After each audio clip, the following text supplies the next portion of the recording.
भगवान बुद्ध आत्मज्ञान की खोज में तपस्या कर रहे थे।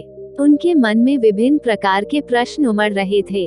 उन्हें प्रश्नों का उत्तर चाहिए था, लेकिन अनेक प्रयासों के बाद भी उन्हें सफलता नहीं मिली।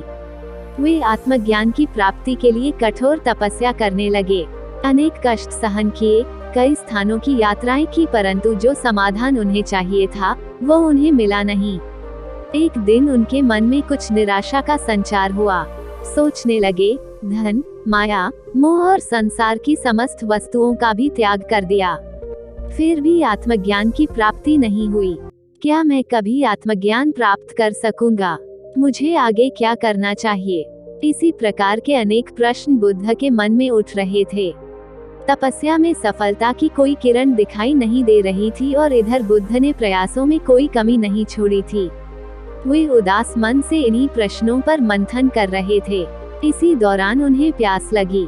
वे अपने आसन से उठे और जल पीने के लिए सरोवर के पास गए। वहां उन्होंने एक अद्भुत दृश्य देखा। एक गिलहरी मुंह में कोई फल लिए सरोवर के पास आई। फल उससे छूटकर सरोवर में गिर गया। गिलहरी ने देखा, फल पानी की गहराई में जा रहा है। गिलहरी ने पानी में छलांग लगा दी। उसने अपना शरीर पानी में भिगोया और बाहर आ गई।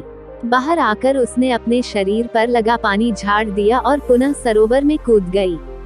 उसने यह क्रम जारी रखा। बुद्ध उसे देख रहे थे, लेकिन गिलहरी इस बात से अनजान थी।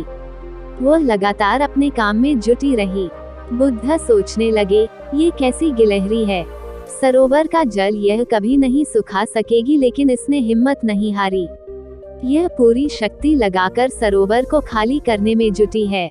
अचानक बुद्ध के मन में एक विचार का उदय हुआ, यह तो गिलहरी है, फिर भी अपने लक्ष्य को प्राप्त करने में जुटी है। मैं तो मनुष्य हूँ। आत्मज्ञान प्राप्त नहीं हुआ तो मन में निराशा के भाव आने लगे। मैं पुनः तपस्या में जुट जाऊंगा। इस प्रकार महात्मा बुद्ध ने गिलहरी से भी शिक्षा प्राप्त की और तपस्या में जुट गए। एक दिन उन्हें आत्मज्ञान प्राप्त हो गया और वे भगवान बुद्ध हो गए।